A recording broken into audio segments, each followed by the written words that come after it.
Hello, everyone. Welcome to the Kevin Lee Social. Thank you for tuning in. What initially began as an 8-part series interviewing entrepreneurs to share and inspire how they've successfully pivoted during COVID-19, I have decided not only to continue this series, but also to expand on the scope to understand and learn about people's craft, philosophy, the challenges they face in the industry, and their favorite failures that have helped shape them to become who they are today. By going deeper and understanding different thought leaders, businesses, and industries, the idea is to help cross-pollinate ideas applicable in your life and inspire action in this new norm we live in. I hope you enjoy the show. Thank you. Today we have Brian Lai. Brian is a breathwork coach from Australia, currently based in Hong Kong. He had discovered breathwork during his journey to find answers to some health issues he had been living with for a while. His search eventually led him to Wim Hof, who is best known for his superhuman abilities and 26 world records. From 2016 to 2017, he had the privilege to be trained directly by Wim Hof, becoming the first certified instructor of the Wim Hof method in Australia and Asia. He has since continued to grow in the field of breathwork, studying with other day modern breathwork masters, including Patrick McKeown from the Oxygen Advantage, Stig Severinson, the world's greatest free diver, Casper van der Meulen, biohacking breathwork, and Dan Brulé, the breath coach to Tony Robbins and Navy SEALs. Please everyone, help me welcome Brian Lai. Hey Brian, welcome to the show. Thank you, my friend, for coming on. No worries. Thanks for having me, Kev. Hey, out of the people I know, I think you're probably the most deepest into breathwork in all of experience. You've learned from world leaders such as Wim Hof, the Iceman, Casper, Dan Brulé, Tony Robbins, breathwork teacher, Dr. Patrick McKeown, and I'm sure many others. How did all this breathwork craze begin for you, or at what point did everything shift? So for, I guess, my breathwork journey it was something that was completely random. It was not planned, or it was not like if you had asked me, 6 years ago, 7 years ago, that this is what I'll be doing now today, I would have no clue. So I didn't even know about the world of breathing until about 6 years ago. So I started kind of getting into this kind of stuff, getting into that more deeper inner work when I kind of went through a bit of some of my own mental health and some like physical health issues that I had been kind of dealing with for a while, and it kind of accumulated to a point where I was battling with really bad anxiety, and I was burnt out from stress, from some projects, some work projects, and everything just kind of, something just happened. Everything just came crashing down at that point. And it led me to seek out how I can fix this, how I can resolve this. And it kind of ultimately led me to meditation, to Vipassana meditation.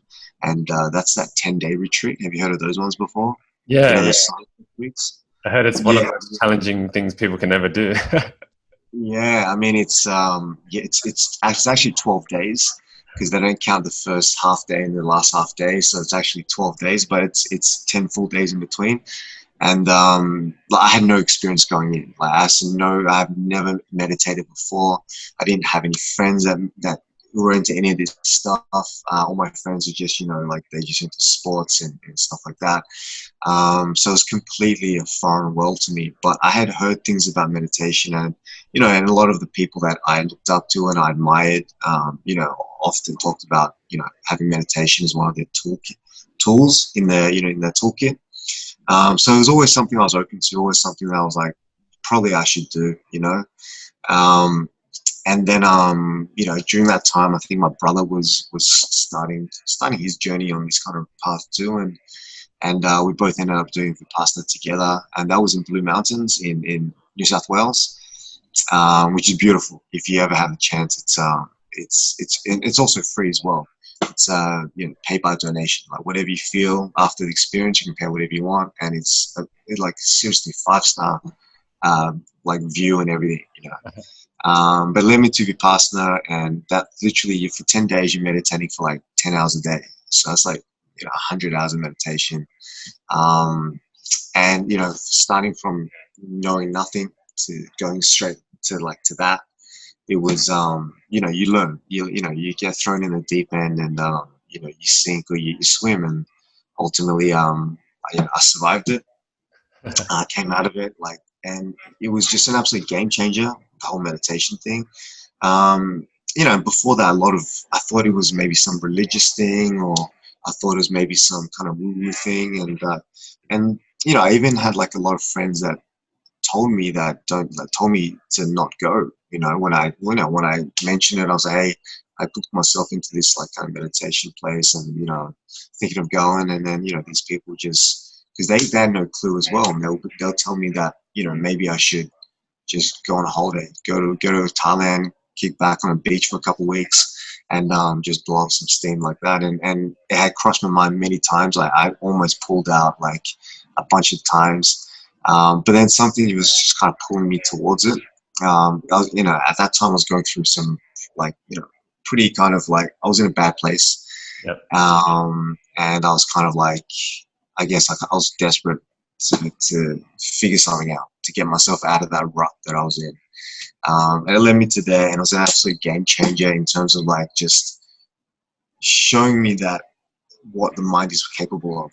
And this whole time, like all the way up until that point, my mind was just like I had no control of it, like absolutely no control of it. And it was so loud, and it was so much chatter and all this like BS going on, and and all these thoughts and things in my head that didn't serve me.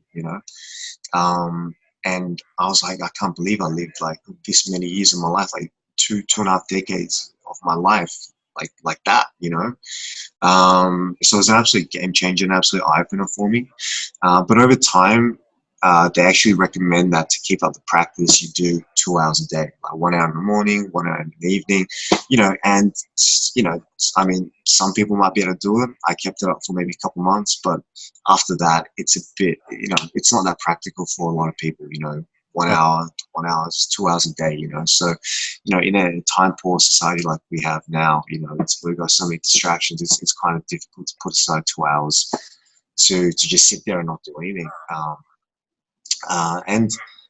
And meditation is it's not that easy sometimes. Like there's times that you can just sit there and you might fall asleep, or you might nothing happens, or nothing comes or anything like that, or and you sometimes it's not, for me it wasn't that practical, it wasn't that effective at all times. Whereas then one day, I think maybe like half a year later, I was actually after a mushroom trip back in Australia. So after we had a mushroom trip, we just came back home, and we were just watching random like YouTube clips. And as you do when you're like that, in that state. So it was kind of towards the end of it. We're just kicking back and just chatting and just watching YouTube clips, and then all of a sudden, like this random documentary came up. It was that Vice documentary on Wim Hof, which was, I think, released in 2015. So I saw it in 2015, and when I watched it, it was just everything that Wim was saying that he could do, everything that he could do, and all the the people that the students that he was teaching, what they could do. It just completely resonated with me, because growing up in Australia, I was not a very confident kid. I wasn't very confident. I was confident up until a certain point, but then and then I don't know, I hit a certain age, and then it just kind of shifted, and I somehow just kind of just lost my confidence, and I was very very insecure a lot of times. A lot of times I was in fear, and I just wasn't able to really reach my potential, growing up as a kid in Australia. And I would always get sick a lot. Like my immune system was not very great, and physically I was quite strong because I played a lot of sports, but inside, mentally, physically inside, like my immune system, my mental state, it wasn't the strongest. And I would go through some kind of dark times sometimes. And, I know that's very common these days, but everything that was said in that documentary with Wim it was just completely resonated with me. I always wanted to be better, to be able to be a better version of myself, to be the best of myself, and I didn't know how to, and when I saw this, it was like, it just kind of clicked. Like, this is, I don't know, I don't really know exactly what this guy's doing, but what the outcome of it and what's actually happened, I'm like, I need to learn more about this. And then so I started, like, literally after the documentary, I turned to my friends, and everyone's like, yeah, that was pretty cool. But I had that look in my eye. I was like, I need to find this dude. I need to learn from him, like. And then I just went on the internet. I think the next morning, and I was just trying to find out how can I learn from this dude. And he was booked out. This was before he blew up. Like, he was already starting to get a bit popular, but this was before he was on, like, Joe Rogan and Tim Ferriss, and he really, really blew up. And he started teaching, like, Oprah and all the celebs and stuff. So this is just before that. So I caught him just before the wave just blew up. And but yeah, he was booked out for, like, I think 1 or 2 years when I searched in Europe. So I was like, I kind of just thought that, it wasn't meant to be, And then about a few days later, I somehow just tried again, and he released a course in Australia because his new wife that he has a new kid with is Aussie. So he's been, he had to go back to Australia every now and then. So he did a course in Australia, and I was like the first person to sign up for that. And that was in early 2016, and so I was in Hong Kong then. Even though I grew up in Australia, I've been in Hong Kong for, like, the last probably 7-8 years. Yeah. And so I flew back from Hong Kong to Australia, down to, like, pretty southern part of Victoria, in the middle of, I think it was winter. That was like a week of training, a week where we all lived together, we all, ate together, and just every morning we wake up, first thing we would do is just go to the beach. This is like really early, freezing. I'm really bad at the cold myself. I'm really horrible with the cold, which is why I'm doing this kind of stuff, because I'm so bad at it. And then, yes, every morning we'd wake up, go for, like, a cold dip, a cold swim, do some sort of exercise or something at the beach, which it's, for a lot of people that sounds brutal. Sounds like, something you wouldn't want to do. But once you're there and the sun's rising, and you just, your feet are grounded in the sand, and, the water's there, and you're doing breath work with, like, a bunch of your mates, and you're getting into the ocean, trying to override that fear response. Like, it's a really, really awesome way to start the day. Like, after that, you feel like you can do anything. You feel like $1 million, So it's difficult, but it's it's a great way to start the day. And then after that, we would go back to the camp, and then we would be doing breathing for about 2-3 hours or something like that, exercises and different kind of stuff with Wim.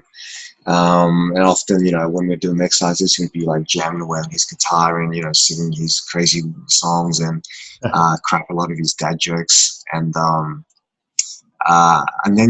throughout the day, we just kind of, like, just did our thing, and, we just wasn't too much going on in the middle of the day.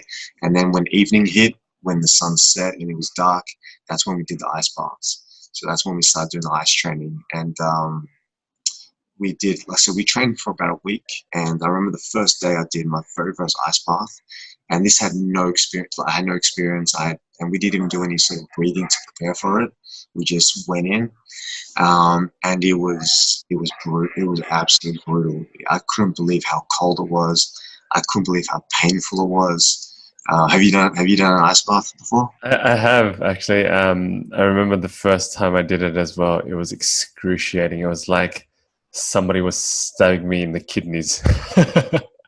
Yeah, it feels like someone's stabbing you from every single direction, and it just hits you to your core, and it's like, you can't believe that this amount of pain is possible, Well, for a guy, that's kind of, I'm sure women go through a lot more pain when they're giving birth, but for a guy, I had never gone through that amount of pain Yeah. that quickly in that such an instant, you know. And I was just shocked, you know. I was just like, I was shocked. I went in and I just froze. I was like, holy shit! I can't believe how how brutal this, how crazy this is. But then, you know, Wim started guiding us through, you know, just told us to control our breathing, relax our breathing, and we started singing. He started guiding us, like started singing. I can't remember what song, somewhere over the rainbow, and we just sing that kind of, and you just kind of start to relax. And that was day one. And day two is when we started all the training, you know, all the breath work and all that kind of stuff. And then yeah, like we just got better and better and better at it, day after day. And it was kind of like, almost felt like a puberty, like a second puberty, you know, like yeah, like a second puberty. Like you go from, you know, kid to man, and then man to like superhuman kind of thing. But yeah, it was a really enlightening experience. It was an absolute game changer. Like Vipassana meditation was a game changer. This was on a different level. Like this was like, you know, just level 2 or something. You know, like the next level. Yeah. Um, and then since then, I've just I mean, I had no plan to become a coach or a teacher. It was just really for myself Mm. when I went the first time. And then I remember there was a few people there that really were inspiring to me. And actually, you know what? Everyone there was pretty inspiring. Yeah. But there was a few specific people that really stood out. And one of them was this girl that had depression. She was suicidal. And her name was Pritika. And I think she's in New Zealand now. She's real cool, and you know, we don't keep in touch that often, but we still, you know, we still chat every now and then. And she's doing okay. You know, she goes through ups and downs. It's just like us all. But you know, going into it, she was suicidal. She was really depressed, and she was just at her wits. She was at her wits' end. You know, she was at the last straw kind of thing, and she almost pulled out of the course. But then I think the organizer can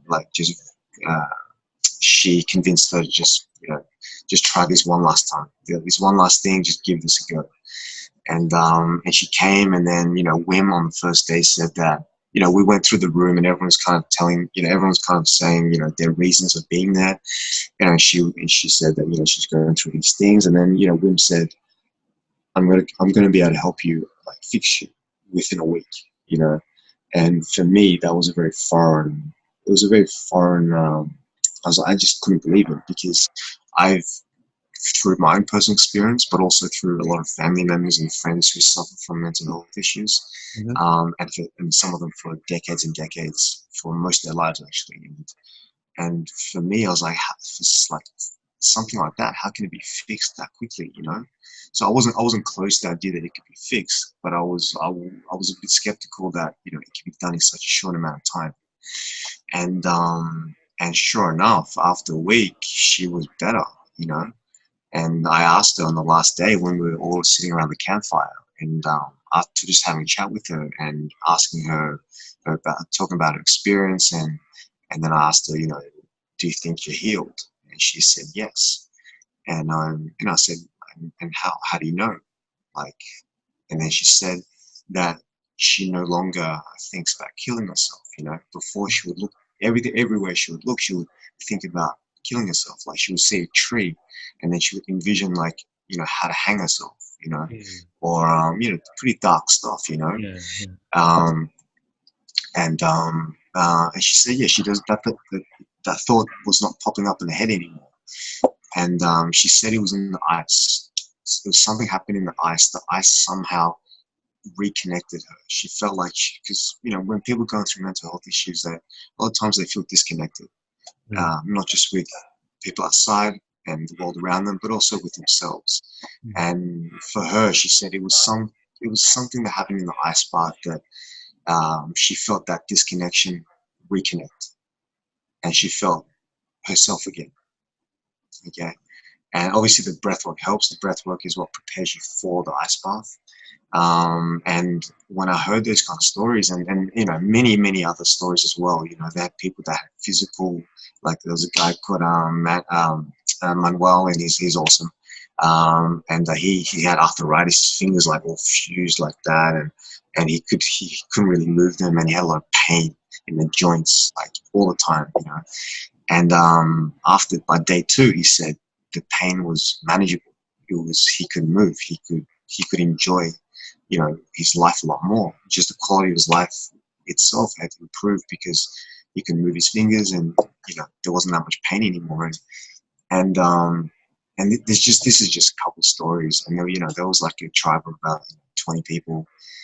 This was really lucky, a pretty small group, and we all got to know most of us, and just after hearing all those inspirational stories and just seeing the change in myself, it really for the first time showed me what was holding me back in my life, and it showed me that, I learned through that experience that what was holding me back was myself, and it's always been myself, and, when you kind of get to that realization and you stop blaming, other people and other things for, the things that are going wrong in your life, and you start taking full responsibility of it, and then you just, it becomes a very empowering thing, and then you have also not just that realization, but you have these tools that you're given, the tools that you've learned from Wim, these breathing tools, that really, they really are tools. And that,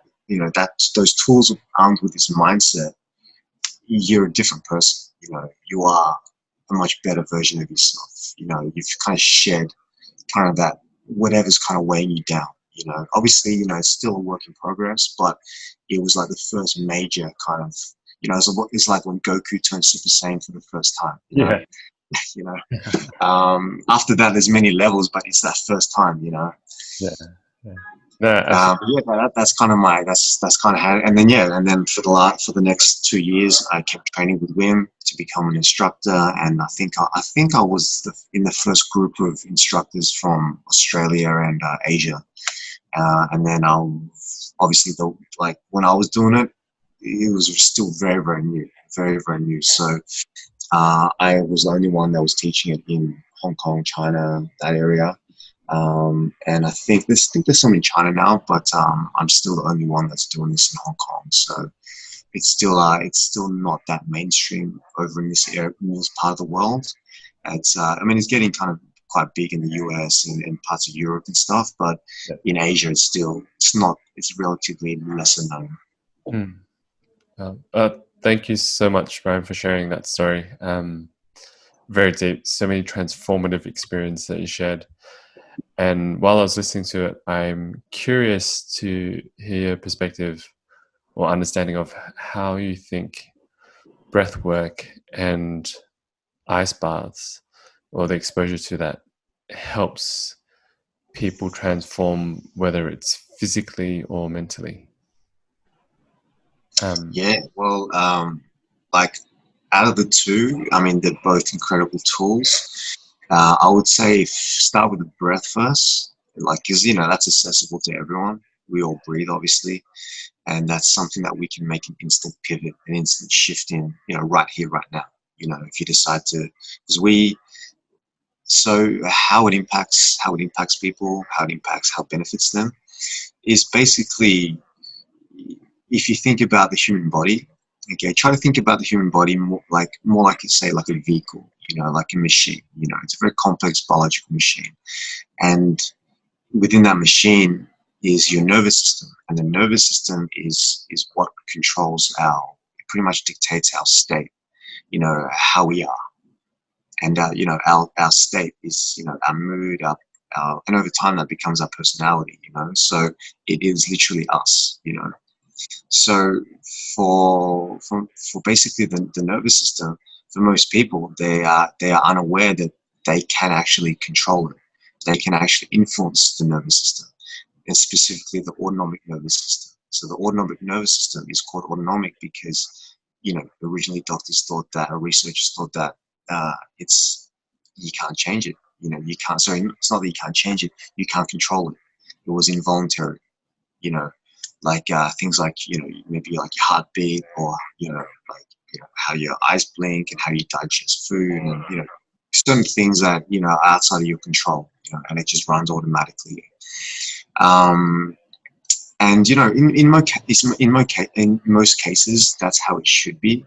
You know, we should just by default run like a well-oiled machine. You know, but unfortunately, over time, it's not the case. And so, our breathing is one of the access points. It's one of the entry points into the nervous system. It's one of the few things that we can do that we have control of, that we have conscious control of, that we can actually alter and manipulate the nervous system, which means we can control and manipulate our state, you know, and our state, what I just mentioned, our state is literally us, you know, whether it's our physical, emotional, or mental state, or even spiritual state. These states are us, and these states are the nervous system, and the nervous system is controlled by the breath, or it can be controlled by the breath. So your breathing is pretty much tied to all the systems and functions of the human body. And you know, when you begin to manipulate and can change the way you breathe, the breath literally is like the remote control to your nervous system. So that's why, you know, monks and yogis and mystics have been using breath work for thousands and thousands of years, you know. But it's been lost in mainstream society, in modern society. It's only in, you know, maybe in the last few decades, especially with a lot of more scientific research kind of showing the benefits of breath work and how breath can actually influence involuntary, what things that were thought to be involuntary, like our nervous system, and our states, you know. So now it's been adopted by, you know, Navy SEALs, you know, military, you know, Silicon Valley, you know, the Silicon Valley people, you know, like biohackers, you know, UFC fighters, you know, like just the world's top performers, you know, the most upper echelon of top performers, you know, people even like, you know, Joe Rogan, Tim Ferriss, you know, they're all onto breath work, you know. Mm. And they've realized, and they're onto the breathwork because they've made the realization that basically, for most people, every state of mind, state of body that they're in is followed by a state of breath. Okay, Mm. so what that means is, for example, if you're stressed out, your breathing pattern, or your breathing, you know, how you breathe is going to be like a stressful breathing pattern. And if you're, for example, anxious, you're going to have an anxious breathing pattern, you know. And if you're in fear, or, you know, whatever state, or even calm, happy, you know, you're going to have a calm, happy kind of breath, right? So every state that you're in is followed by a certain breathing pattern. Okay, so for most people, that's how it is, you know.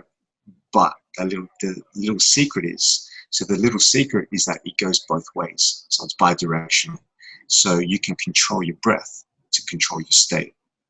Okay, so like, you know, for most people, you know, their state controls their breath. So it's kind of like, you know, the dog wags the tail, but in this case, you can flip it around and you can wag the tail to wag the dog, you know. Yeah. So and this is the secret that all these top performers have figured out. So, because really, what holds us back in life, you know, it's really like, you know, our state, how we feel, you know, like when you wake up in the morning and you wake up on the wrong side of bed, and you're in a shitty mood, and you're, you know, you're not motivated, you're low on energy, then, you know, you're obviously not going to be at your best. You're not going to achieve your best in life. But if you wake up and you're in a good state, you know, you're in a beautiful state, you feel good, you know, you feel energetic, you feel, you know, you're not overly stressed in a bad way, you know, and you're you know, you're in a kind of a more, you know, neutral state or parasympathetic state, you know. And that's a state, if you look at the polyvagal theory, that's the state where social engagement is more, you know, because when you're in a heightened state, like a fight or flight mode, a stressful state, you know, you don't learn that well, and, you know, you're not really social. You don't want to be social with people, you know. You're focused on the stress, you're focused on the threat, the task at hand, whatever it is, you know. So different states, you know, to kind of dictate how you are, you know. And over time, that is you. That's ultimately your life, you know. So if you can actually control your state, then to me, ultimately, that's freedom, you know, because you're no longer like a victim to, you know, the things that happen around you. You know, like someone says something to you at work that offends you, and then you're upset for the whole day, you know. Or you have like a bad divorce, you know, or a breakup, and and you've always had that friend, or you've heard of someone where, they're divorced, and they've been divorced for like 50 years, and they're still not over it, and, it's just these things that, we kind of relive these kind of traumas, and we relive these bad things over and over again, these bad states, and it comes all back to the breath. The breath is what is tied to all that. And if you can control your breath, you can control your state. And to me, that's freedom. That's ultimately freedom. You're no longer a victim of everything around you, but you can use your breath to lead your state, instead of the other way around. Yeah, that's a beautiful statement. How the breath guides your state. Thank you for explaining it in so much detail, because when you mention breath work to a lot of people, they just think, what do you mean breath work? We all breathe. What's the fuss about breath work? And I think you've done it justice to really explain the science behind it, and the understanding, and why so many people are getting into it. There's so much, and like you said, it's absolute freedom. Things happen around us all the time. There's triggers constantly. There's so many things outside of our control, but every time we're able to tap into it and shift it within ourselves, that provides us that extra tool and weapon or power of freedom, which is amazing. And for sure. It's we tend to, as humans, especially in today's society, we're very skeptical of everything, and we also tend to overestimate, and always undersimplify things, and we always think maybe for something to really get us back to how to feel the best, it needs to be something that's really expensive or really complicated. And, that's just how we kind of were wired in these days. But, nature is ironic. Nature is very funny, and the thing that the lowest hanging fruit to improve our performance, the ultimate thing to improve our performance, it's right in front of us. It's right there. Our nose. It's literally there, and it's always been there. But meanwhile, people are going out spending thousands of dollars on all these different things to try and help their performance. How many times do you go to Hong Kong? You go to Sheung or Saigon, those hippie, those kind of hipster kind of neighborhoods like Surrey Hills, Newtown and stuff. How many times you go there and you see all these people buying a $20 green shake with kale and beetroot, and $20, like $150 Hong Kong dollars for a shake, and that's to help, aside from the nutrients, that stuff is to help you kind of alkalize your system, alkalize your body, right? And one of the quickest ways and direct ways to alkalize your blood, your system, is your breathing, because literally you're getting the oxygen in, and you're literally manipulating the ratios of oxygen and carbon dioxide like that, so it's not to say those shakes, those juices aren't delicious, quite overpriced, but very delicious, but there's much easier ways, and it's right there. It's free once you learn it. It's accessible, and it's really powerful, man. I don't know if you listen to James Nestor on Joe Rogan.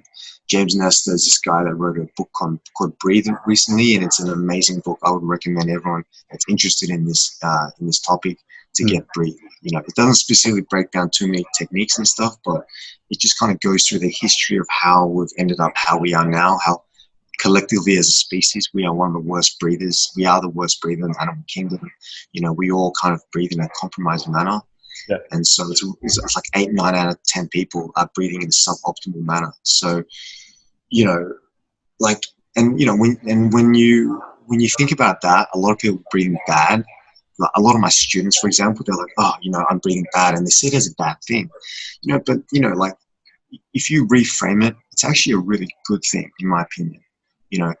Why is it a good thing? Obviously, it's not great for your health to breathe bad, but what I'm saying is that whoever you are, and you've come to my class, you've gone to seek a breathwork coach, you've already gotten this far in life. You've done pretty well in life so far, and your breathing's been off. So you've gone this far in life, and you've only been on gear 2. You're only using gear 2 out of 6 gears.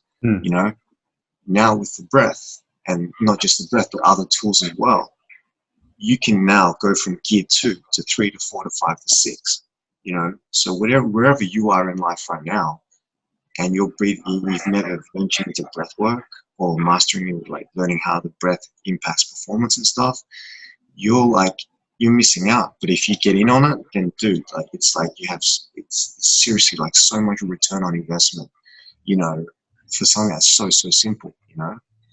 Wow, I Like love it's, that analogy. yeah, I keep losing track of, I don't know what your question was No, anymore. no, no, no, absolutely not. Yeah, it's all valuable info that you're sharing, and um, obviously you're one of well, you're probably the first Wim Hof certified instructor in Hong Kong.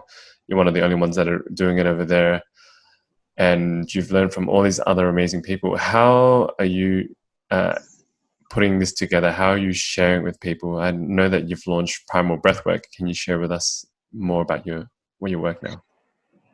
Yeah, so it started as so I called my brand Primal Breathwork. To be honest, it doesn't really, you know, it's more, I guess it just sounded cool. I just like the word primal, you know. So I think actually I was actually have you heard of that brand Primal Kitchen? Yes, I have. I think it's like Mark Sisson, and he has all these awesome keto products and stuff. Yeah. And I had like, you know, primal mayo, primo, you know, this, primal that, and I was like, and I was using it at that time. I just like the primal word was just stuck in my head, and then all of a sudden I just thought, oh, why don't I call it primal breathwork? You know, and breathwork is very primal. It's very ancient. You know, Absolutely. so I was like, it just kind of sounded cool. It made sense. So I was like, I'll just call it that. You know, and then I guess I started reaching out. Actually, you know, there's a bit of a tiny bit of backstory as to how I started in Hong Kong. Is so after I got certified, for like a year after that, I didn't do anything. I didn't teach. I didn't do anything, and that's because I by nature, like growing up, I was actually uh, very insecure kid. Didn't have much confidence, and public speaking was my worst fear. You know, like that was like probably my top one or my top two fears, you know, was public speaking, you know. And every time I did public speaking in high school, you know, when you have to, I was just like, my heart was pounding. I was like, you know, about to soil my pants, you know, like Yeah. it was just the worst thing for me. It was like, I actually dreaded it, you know. So the thought of teaching, it became kind of like, I just kind of didn't want to, I kind of started giving myself excuses like, yeah, I'm busy with my business, and you know, I have this mushroom supplement business. I'm busy with that, and you know, I started giving myself all these excuses as to why I can't do, I shouldn't pursue the breathing, the whole breathwork thing. And if you've kind of looked at Wim Hof's story, Wim Hof's wife committed suicide because she had mental health, she had schizophrenia, and she committed suicide. And from there, that kind of was one of the catalysts for Wim to do what he does now. He was just to try and find some sort of natural, you know, resolution for people like that, you know, so people don't go through the same things. And then so I came back to Hong Kong, and then I landed at nighttime. So I landed around 11 p.m. And then the next morning, I went out to have yum cha with my family, also a few relatives. And then after yum cha, so after brunch, after I walked through the shopping mall, and I need to walk through the shopping mall to get to back to my apartment. And as I was going through the shopping mall, a woman jumped off the top floor, you know, and she landed like, I would say probably like 15 meters away from me. And I you know, I saw the whole thing, you know, like splat, you know, I saw everything, you know, and it was you know, pretty traumatic for a bit. Yes. And you know, it actually came up in my ayahuasca session earlier in the year. But kind of after I kind of got through that, process that kind of trauma, process that kind of stuff that happened, at the time I was reading The Alchemist, and you know, the Alchemist always talks about, you know, omens and signs and stuff, and I just kind of took that as a sign, you know, as an omen, you know, like whether it is, whether it wasn't, I don't know, I don't really care right now, but at that time I used it as fuel, as catalyst to kind of spark my journey of, you know, breathwork coaching. And after that event, and I had that switch inside go off, then I just pretty much approached as many people as I can, as many gyms, as many venues, as many yoga studios, meditation studios, and it's all kind of places in Hong Kong. I think I approached maybe like 80, 80 different places. You know, I reached out to about 80 different places in Hong Oh, Kong, and I think I maybe got like 4 replies out of that. Um, but out of those 4 replies were a couple people that, you know, took a chance on me, and one was Jen from Pure Yoga, and we're still good friends. You know, she's awesome. One was Chris from CrossFit Asphodel. So these 2 people gave me a chance to start teaching at their place, and from there, it's just every Wim Hof workshop that I've done is sold out since then, like every single one, you know. So, I mean, given a couple exceptions during COVID, um, but yeah, every single one. And, you know, that's not only what I teach a lot of other things, but it's just somehow kind of taken off here. I don't know how, I don't know why, but it's just somehow kind of picked up a lot of momentum. I have a lot of people that support me. You know, Lululemon sponsor me, they support me, and you know, a lot of people think it's just some yoga. They just make yoga pants, you know. But to be honest, they're a fantastic kind of platform. They're a fantastic company that really supports. You know, it really goes grassroots and supports the local community. And you know, I've just got all these people that are helping me with breathwork, pushing me out there, and it's just been great. And it's just kind of, it keeps growing. Like I really feel like I'm just kind of scratching the surface right now. I can't wait to really really make a big change and really just kind of spread this kind of tool to as many people as I can in Hong Kong and Asia. I have been teaching. I taught in Japan and Korea as well. So I'm trying to always branch out to Asia as well, not just Hong Kong. wow. Massive congratulations on the success of Primal Breathwork in Hong Kong. I know it's taken a lot of courage to get started, and starting it in a new space and being like the trendsetter over there and early adopter. I'm so happy as a friend to hear that they have been booked out back to back, with a few exceptions, but that's amazing. Kudos to you, buddy. Awesome. Thanks, man. Thanks, man. And you know, it's just, I'm just happy that a lot of people are learning about breath. You know, that's my goal, and it's very, very rewarding, super rewarding work. Awesome. I wanted to ask for example, one of your workshops, if you could kind of paint a rough picture of someone wanting to sign up for your workshop, what would it kind of look like for them? It depends. So, like, because breathwork is so versatile, and I've learned from quite a few different teachers, different techniques. So, but let's just talk about, for example, the one that sells out a lot, which is the Wim Hof method experience that I do in Hong Kong. So, I do it a bit different to how they ask us to do it. They have a bit of a framework, the Wim Hof Method Academy. They have a bit of a framework as to how we should be doing it. It's just a suggestion, you know, it's obviously not compulsory. So I do it a bit differently from them, and I kind of combine a bit of different elements from all the different teachers that I've learned together. And we have a bit more of a focus on the Wim Hof method in the first half, but the first half of the workshop is really just about, you know, breath work in general, how breathing impacts, you know, everything I've just mentioned, for example. And also basically tools to self-regulate stress and, you know, anxiety, depression, stuff like that, and performance energy and stuff like that. And so it's just kind of different tools, mostly on the breath, but, you know, other tools as well. And it's just a workshop that kind of covers, you know, kind of handling, regulating stress and your own energy, adaptation, stress resilience, and just breaking past your own limits, and, you know, all those kind of topics. But with breath work, it's really you experiencing the whole journey of the actual breath. You know, like I'm simply guiding you. You are the one that's choosing to do the breath, to do the breathing, and you are making the, you are shifting yourself in, like, yourself. You are taking, you've gone from a passenger to the pilot. You've gone from, like, those cars that are automatic and manual. So Mhm. you've just got from automatic and just switched to manual and taken over yourself. And it's a very kind of interpersonal thing. It's your own journey. And Bruce Lee said, the ultimate truth is through first person inquiry. It's through your own experience. It's not through secondhand knowledge. It's not through what other people tell you. It's through your own experience. And then you make up your mind. You decide through your own experience, whether it's for you or not.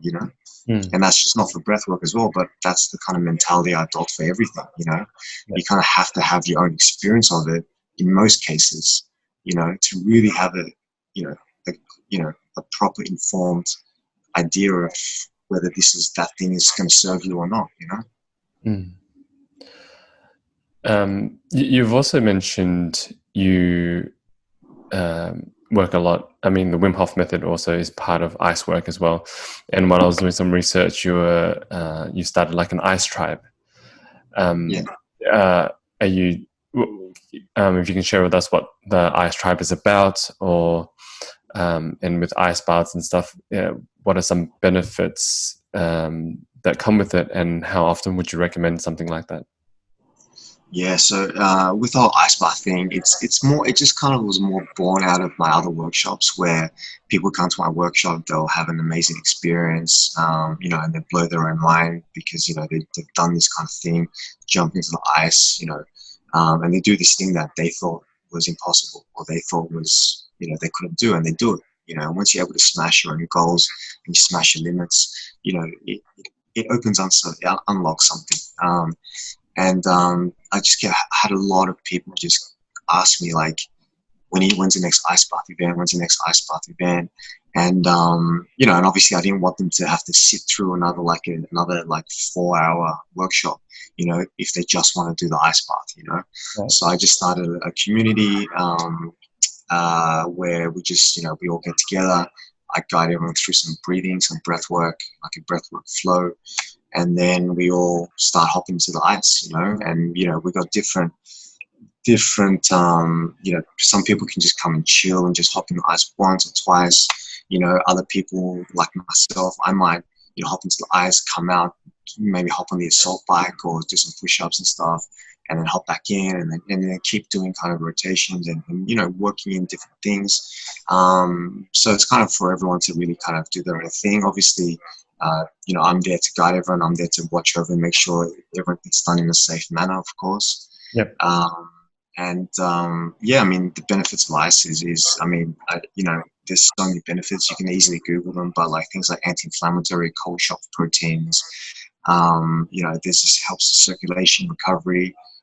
A lot of different things. Even kind of access deeper parts of the mind. That Wim talks about. And those are the parts that your opioids, your cannabinoid receptors, deep down inside your system, they can begin to tap into. So there's all these kind of really cool things, and even newer things that they're still learning. Ice baths have been around for a long, long time, obviously, and but aside from all the physical benefits of that, the main reason I use it, and I believe it's also a main reason for a lot of other instructors and a lot of other people that do ice baths frequently, is that the ice is like a mirror. The ice bath is like a mirror, and what I mean by mirror, it's kind of like it's a mirror to your state. It's a mirror to how you are right then and there on that particular day, in that moment. When you hesitate, when you stand and you're hesitating, you're overthinking, I don't want to get in, then you're not completely on that day. But when you wake up and you stand there, no hesitation, boom, just go in, do your thing, then you're on fire that day. You're in that slipstream, you're in that flow state that day. So it's just so it's a mirror. It's a mirror, and it helps you build resilience, because obviously, even hopping into a cold shower, you have a lot of resistance if you don't do that often. Yeah. And even if it's a cold shower, that's not that cold, but just even practicing small things like that, where you have a fear response, mentally you have a fear response come up, and you override it. And you change how you respond to it, and you do it differently. So instead of hesitating and not switching the hot shower to cold shower, even if it's for like 10 seconds, 15 seconds, that little victory could be enough to kind of set set some things in motion to, for you to have a better and better day. Yeah. And that's what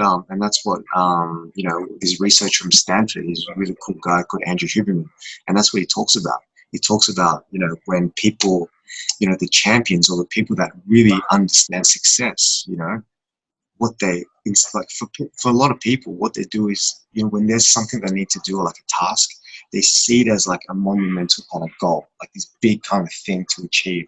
And when it's such a big thing to achieve, they get discouraged, because it's like, oh wow, that's such a massive thing. Like, I don't think I can do it. I don't want, you start to have excuses and stuff. But a lot of like these high performers, what they do is they have, like, for example, they break down their whole day, what they need to do bit by bit by bit by bit. And as they get through that list of what they need to do, they start to tick it off, and every time you make a tick, you tick off that little thing, that little milestone, that little goal in your day. That's a dopamine release, and that is what keeps you going. That's what gives you motivation. That's what gives you drive to keep going.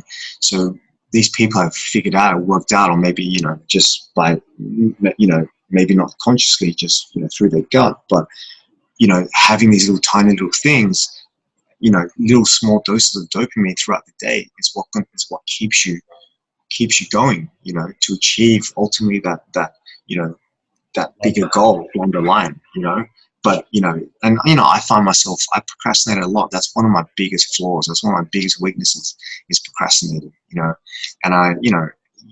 it's so easily to get caught up. You might be on Instagram, and, you're only supposed to be there, for a few minutes when you're on the toilet, right? And then you're scrolling, and half an hour later, you're still there, and you've learned something about, like, something that doesn't really matter, something about a refrigerator or something about an insect or something, some random stuff that you've just literally wasted half an hour that you could have done something more productive. And you get caught up in these little things, and procrastination is a big thing for me, and I'm sure a lot of people. But things like having these little routines and having these kind of step-by-step things, it for me helps a lot. Many great points there. Agreed with the dopamine hits, little wins. I do a bit of cold showers myself, and I enjoy them. I've gotten used to them. They definitely give, like when you turn on that cold, you're, oh man, here we go, winter cold showers. But when you turn on the tap, you kind of get over that hurdle, and you're like, okay, I can do it. Once you get over that, you feel like you can take over anything else, because you've kind of gone through one of the hardest things. And what do you do? What do you do when you turn that cold shower on? Like, you hijack your breath. You're like, you breathe like that, right? And as soon as you slow down your breathing, as soon as you calm down your breathing, you're good again. You've adapted to the cold. And that's kind of the same as how you do an ice bath. Is the cold hijacks, the ice hijacks your breath, the stress hijacks your breath. And then when you control your breath, you control the exhale and the inhale, then you adapt. And you adapt. So, but that's not just cold, that's everything, that's like anything challenging in your life. It's your breath, so. Absolutely. There is a lot of content out there on the web about, breathwork for beginners and slowing down your breath, basic box breath techniques, stuff like that. I know we're limited on time, so I wanted to segue quickly into... That's fine. I can probably stay on for another, like, 20, 30 minutes. All good. Perfect. I wanted to segue into breathing for performance. I know that you've worked with some world-class people like Alan Galani, which is a 4-time world champion. The guy is an absolute beast. And how does breathwork help someone at that level? Sorry, I think your audio is kind of getting into a bit of a lag delay. Okay, so for someone like him, is like the human body, the system inside, it's pretty much the same across the board, and we can always get better in terms of our breathing, and breathing there's a whole nother side of breathing that we haven't spoken about, that a lot of people are unaware of. So there's a guy called Patrick McEwen, I think you've probably heard of him, but he does something called breathwork. Breathwork is this ancient Russian not ancient, but an older Russian technique, he's kind of got his own brand called Oxygen Advantage, and that's kind of like the yin and yang to the Wim Hof method. Okay, so a lot of people that eventually go down the Wim Hof method path eventually usually end up also learning about the Oxygen Advantage too, because you really need to learn both sides of the coin, and Oxygen Advantage focuses a lot on carbon dioxide. Okay, and that's one thing about breathing that a lot of people don't understand, or they don't know, is that a lot about breathing actually has to do with carbon dioxide. Okay, so like for example, what makes us breathe, what helps us breathe, what triggers us to breathe, it's not oxygen. So a lot of people think oxygen begins to decline and it gets too low and then it triggers us to breathe. So that's not the case. So what happens is, like, carbon dioxide begins to build up in the blood, in the system, and when the carbon dioxide hits a certain, like, a threshold, it then triggers you to breathe. It sends signals to your system, to your mind, to breathe, and then that's how you breathe. And so a lot of people in today's society, through over breathing and shallow breathing and stuff like that, they've basically turned their body, into their system, into a state where it's not very tolerant towards carbon dioxide. Because they overbreathe, they'll breathe in all this oxygen, and they kind of pump out the carbon dioxide, and the carbon dioxide levels are low in their system, and so they become more sensitive to carbon dioxide. So carbon dioxide only needs to rise a bit before it triggers you to breathe, instead of rising a lot more. So you tend to overbreathe, and because that carbon dioxide, that threshold is a lot lower. So a lot of people, for example, they overbreathe, or they feel like they're always short of breath.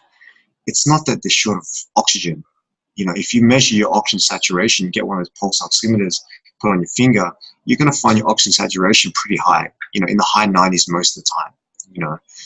It's because your body's not adapted to carbon dioxide. That's what gives you that feeling, that shortness of breath, where you feel like you can't breathe. When you're holding your breath, for example, and that urge to breathe arises, that air hunger rises, that's because carbon dioxide is increasing. So when you're, for example, if you're like, if you're like an MMA fighter, like Alan, then you would want to have a higher tolerance towards carbon dioxide, because not only is that resilience towards stress, and stress can come in many forms, but at the very highest level of world performance, obviously someone like Alan deals with a lot of stress, not just outside, but mentally himself as well, and the better you can handle stress, the better you can perform, right? So you don't crack under pressure as much, you don't break under pressure, you're able to go a lot further, and not just that, but also, like, when you start to deal with oxygen and carbon dioxide, that is also your fuel as well. And a big guy like Alan, that's a lot of muscles. That's a lot of oxygen that he needs to fuel those muscles. And if he's not breathing well, then it's going to tire him very, very easily. His energy is going to get sapped very easily. That's why you see a lot of the bigger, more muscular fighters or sports people, they're usually the ones that don't have the best cardio. It's usually the kind of people that are kind of more leaner, athletic kind of bodies. And that's just, it's just like literally some have more muscles that need more fuel, some have less, and, and there's certain things when you go a bit deeper into these things, like, for example, when things like Oxygen Advantage and then other things like XPT and Brian McKenzie's Out of Breath, all these kind of different things, they talk about how you can kind of build these things up over time, and you can, and I don't know if you know XPT, but that's Len Hamilton, one of the world's greatest, big wave surfer, and he learned from Wim Hof. He also learned from Patrick McEwen, and he started putting this thing together called XPT, which is kind of like breath work, but more like, high level performance, Yes. for high level athletes and stuff. So, if everyone can handle stress better, but also keep their energy, like be able to manage their energy better, because it literally is the fuel. It's your engine. And if you're constantly redlining your engine, then you're going to burn out pretty quickly. But if you learn how to micromanage your energy, like for example, if you're in the cage, if you're fighting, like, if you're just hanging back, and you're just kind of measuring distance between each other and you're not really engaging yet, you don't want to be breathing in a way, or you don't want to be full tense where you're burning yourself out. You're burning out your energy, right? You want to stay nice, relaxed, flowing, and then on impact, boom, that's when the energy explodes, everything contracts, and boom, you go, and same for like things like jiu-jitsu. When I do jiu-jitsu, for example, I, a lot of people I see when they do jiu-jitsu, they are like, when they start to panic, when someone's on top of them and they're crushing them, they start to panic. And a lot of times you see them start to mouth breathe, and then mouth breathe, and they're in this really highly sympathetic state, fight or flight kind of state. And when they're in that state, like, they're not thinking their best. Like creativity, logic is kind of gone, and, so like, like a purple belt, when they're tired, they become a blue belt. When a blue belt gets tired, they become a white belt, because the first thing to go when you're tired in your mind is your thinking. And really, what does that mean? That's your creativity. That's why you always see, like, in the fourth quarter in sports games, or like, the championship rounds in fighting, it's usually in those rounds that people start to make mistakes, and that's because the engine is the energy is running low, the fuel's starting to run low, and everything's starting to get compromised, So, whereas you see those fighters like, like Floyd Mayweather or Manny Pacquiao that have, incredible stamina, incredible, endurance, they can go all 12 rounds, like a lot of times the first 6 rounds, it's pretty even. It's the last 6 rounds when one starts to fade and the other maintains or increases, steps it up a gear. That's how winners are made, No, it makes absolute sense. Because like you're saying, if you are constantly putting yourself under stress, there's a constant buildup of carbon dioxide within the body. And that's lactic acid. Yeah, lactic acid as well. And if you are able to train your respiratory system to a point where it is able to handle higher tolerances of CO2, then you're able to sustain that energy longer. Like your engine, your fuel tank is expanded, like it's extended a lot, So it's like everyone can benefit from breath work, because everyone can breathe better. Everyone can develop more carbon dioxide tolerance, Everyone can, there's always something that everyone, no matter who you are, there's something that you can do in the breath to improve it. Because it literally is, it's the most fundamental element that we need in our survival, We can survive for weeks without food, days without, water. But with the breath, with air, without oxygen, 6 minutes without oxygen to the brain, and our brain begins to die. We begin to, get brain damage, So, it's literally like the most vital thing, and it's also the most overlooked thing as well. And it's making a turn. It's making with all the science and all the people that are getting into it now, it's really making a turn, and I think it's a bit of a secret, to be honest, because some of the top performers are using it. Like, for example, Brian McKenzie, he's trained one of the greatest fighter of all time in the UFC, John Jones, and so people like John Jones, the people at the top, even Alistair Overeem is a student of Wim Hof. The Gracies that created jiu-jitsu, Brazilian jiu-jitsu, they all do breath work, and a lot of them keep it a secret, because it's what gives them that little edge, that unfair competitive advantage over their competitor, So right now it's starting to kind of break into the mainstream a bit, but I think there's a lot of people that do it, that train it, that use it at the highest level, that aren't, they don't shout about it on rooftops, because obviously it's a very powerful tool to have, and if you're a fighter and your competitor doesn't have this tool, Like I don't know if you ever watched Muhammad Ali versus George Foreman. George Foreman was banging away at Muhammad Ali, and Ali was waiting until George Foreman tired out. His mouth dropped, began mouth breathing. As soon as he did that, his jaw dropped, began mouth breathing. Boom! That's when Ali went in for the kill. Yeah. Wow. Very interesting stuff to me. I find it very fascinating as I love physical sports, and I love the aspect of becoming better or performing better as well. And always, do you run? Do you run, or what do you do? I've gone through few different phases. I used to do a lot of martial arts when I was younger, and then I went into powerlifting. And so it was a lot about breath work as well. Like in powerlifting, when you're lifting so many kilos off the ground, or when you're squatting and stuff, like your breath has to hold you. Breath is everything in that work, because when the way you breathe for that explosive power, the way that the breath keeps your core tight and protects your back, and the diaphragm holds you, it all comes into play, I believe. Yeah.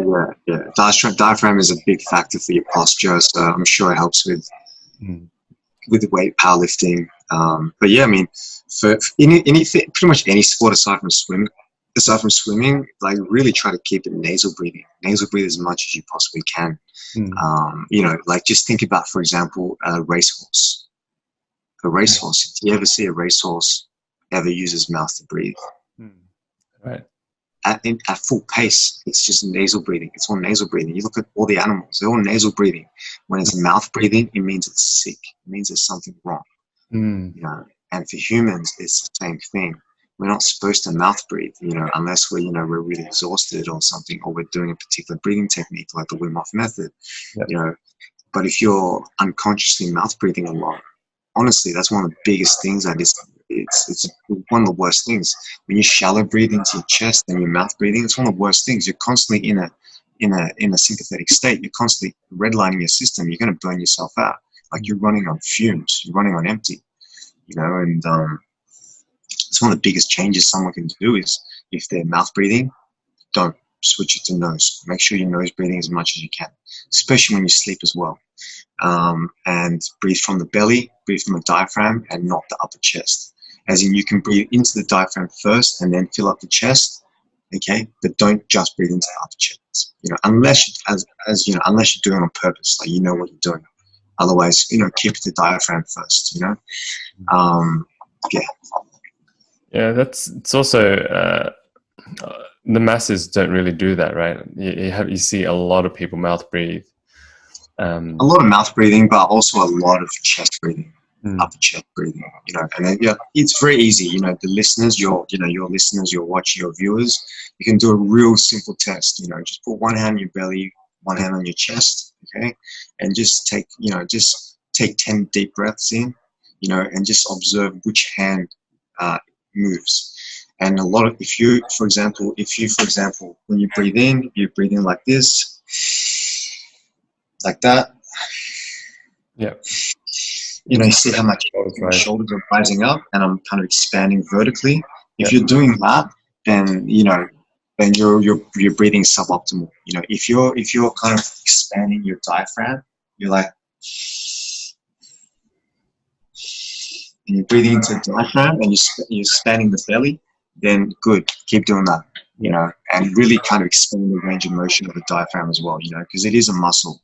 The diaphragm. It's a muscle that you can train just like any other muscle. Okay, but you need to train it specifically, because if you just go for a run and you feel your lungs are burning, that doesn't actually work at your diaphragm. You need to specifically do certain things to train your diaphragm. Okay, so you can easily look at things like training mask or like different kind of breathing techniques, breath holds, breath retention, apnea training, to really focus on strengthening the diaphragm. It is the most important muscle. It is the most important muscle in our whole.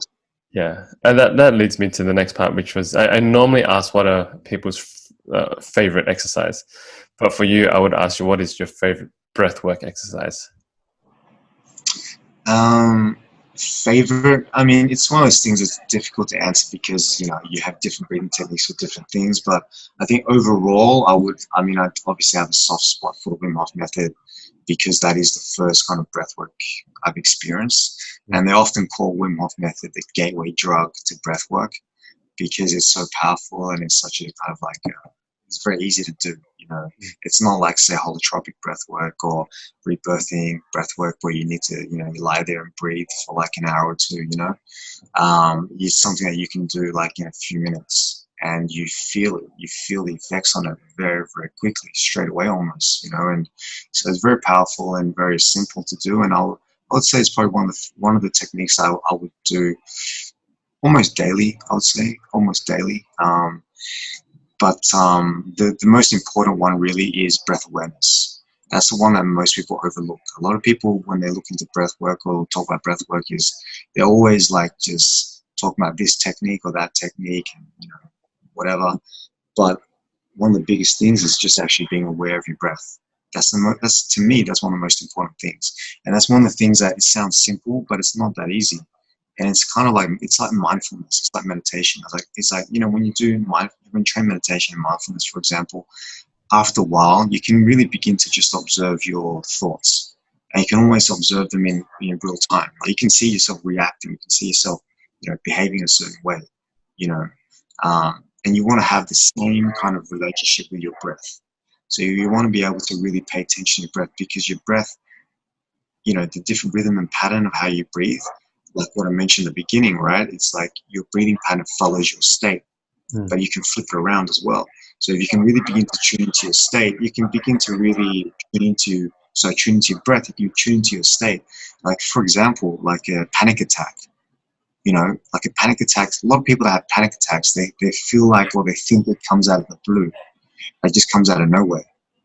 But in actual fact, like an hour before a panic attack, there's already, up to an hour before, there's already like kind of things that are just changing in your physiology, in your body, you know, like your respiratory rate, you know, your heart rate, different kind of things are starting to change, you know. You're just not aware of it, you know. If you were aware of it, you could have easily possibly averted that panic attack, that oncoming panic attack, or maybe blunt the force of that panic attack, you know. You know, and it's kind of like, for example, like a mechanic. You know, you can have like an expert mechanic, right?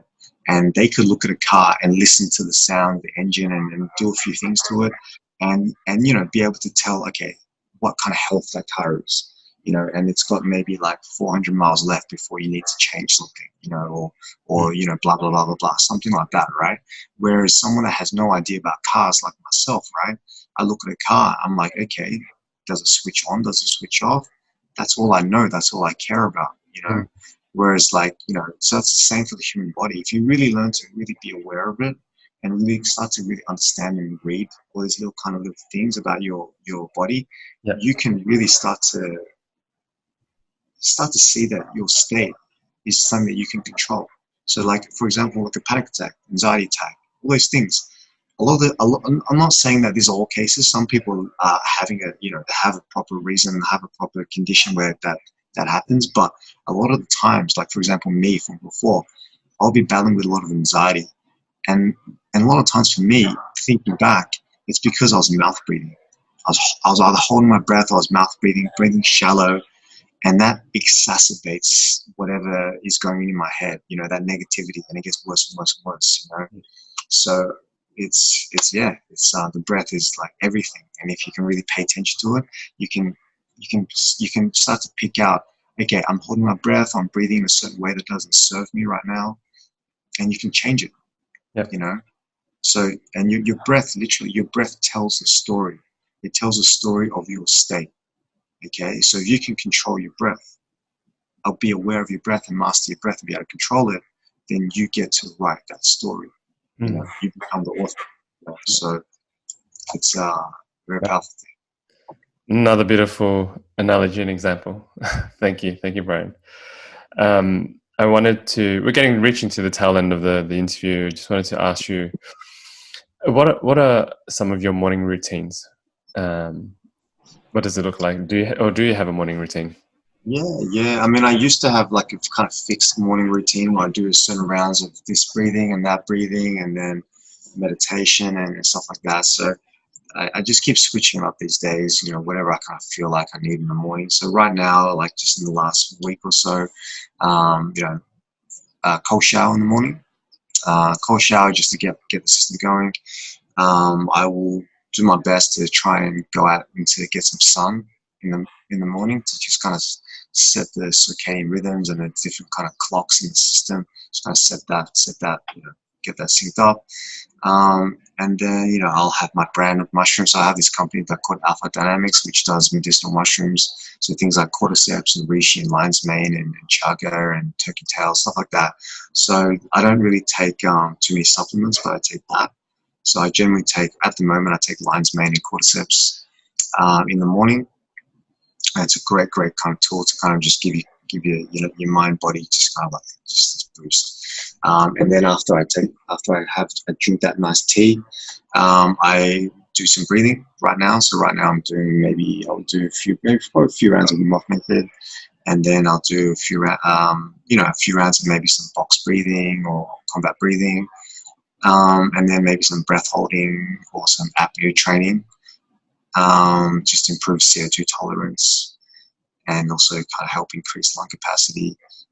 There's this thing called the 5 Tibetan rites, which helps increase lung capacity. So sometimes I do that, which is just kind of 5 basic kind of asanas or different stretches in yoga.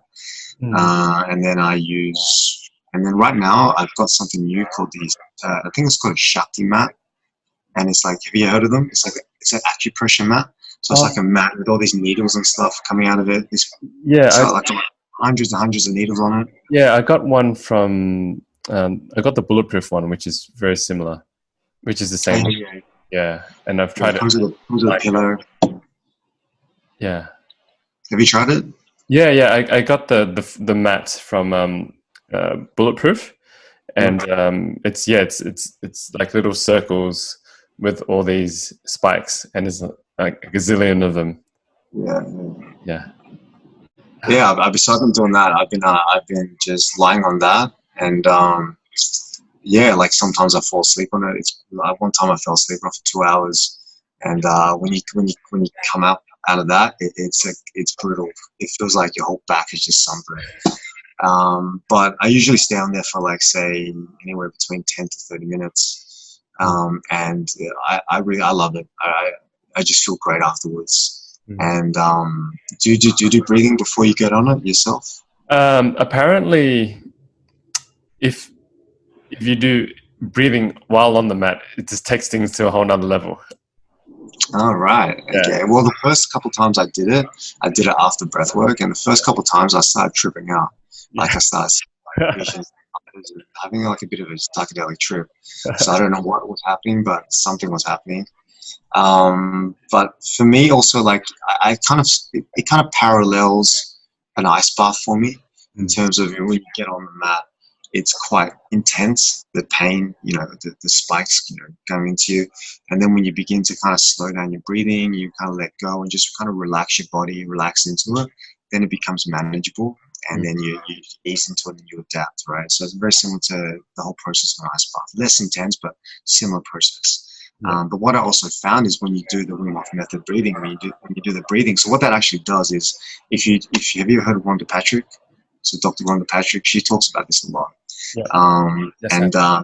And basically when your system gets alkalized to a certain level, I think it's above 7.6. I could be wrong, but I think 7.6 or 7.7 pH, blood alkalinity. So when it exceeds that, I believe, so when it exceeds those 7.6, 7.7, your pain receptors uncouple. So your pain receptors begin to fall apart.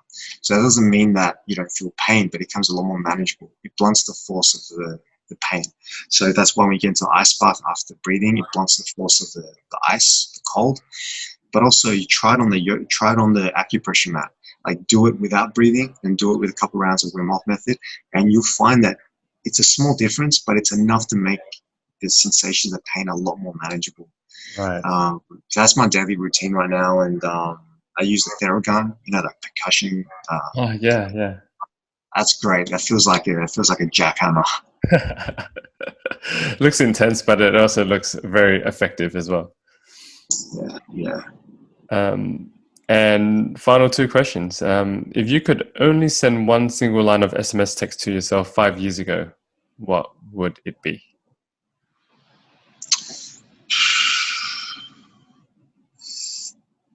Um, Probably just to say, keep going, Mm. and just kind of just trust the process. Like things are going to work out. Yeah. Because I wouldn't want to change anything, to be honest. I wouldn't really want to. Yeah, I wouldn't want to change anything. Like I'm pretty happy with my path so far. I'm pretty happy with where I am right now. Obviously, it's not my final destination, but I'm pretty happy with my life and everything around it, everything in it. And I mean, it's not perfect, but I'm pretty happy with myself, That's my life. So I would just tell I would just tell my younger self to just don't worry, just keep going. Like I know my younger self, and my younger self is a bit of a stress head, and is always worrying about things and overthinking and just and but I had to go through that kind of stuff to get to where I am. So I probably wouldn't even send that message. Thank you for everything, Brian. And finally, how could people reach out or learn more about you? Yeah, so I guess if you're in Hong Kong, if you're in Asia, I do travel around Asia. So my website is Primal Breathwork, so Primal BW, Primal PRIMAL BW.com. But mostly it's Instagram right now. Like most of my updates and everything on Instagram. If you want to follow what I do, it's mostly Instagram, and the handle is Primal Breathwork. So PRIMAL Breathwork BREATHWORK. And yeah, that's pretty much my two channels. I don't really use Facebook or anything like that. Or you can shoot me an email, brian@primalbw.com. Yeah, just reach out. Even if you're not in Asia or Hong Kong, just reach out. I mean, I'm from Australia, and I actually have quite a few good mates in Australia that are instructors as well. So if anyone needs any suggestions or advice as to who to go see in Australia, if you want to kind of learn this stuff, hit me up. There's a lot of great people in Sydney and Victoria, and I think all over actually now. So yeah, so cool. Brian, this conversation was not long enough for me. There was so much more I wanted to ask, but we'll leave it for another time. I'm sure we'll be able to revisit all of this another time. Buddy, you inspire me. That you've shared so much knowledge, and I have always enjoyed our conversations. Thank you so much, Brian. It's awesome, dude. Thanks, Kev, for having me, and all the best with your venture, your business ventures, and yeah, look forward to catching up next time. Cool. Take care, my friend. Thanks for tuning in, everyone. I hope you enjoyed the show.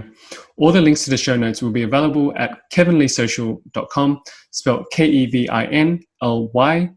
Conversely, if you have any interviews that you'd love to recommend, please send it over to kevinleesocial@gmail.com. I'd love to connect. Thank you. Until the next episode.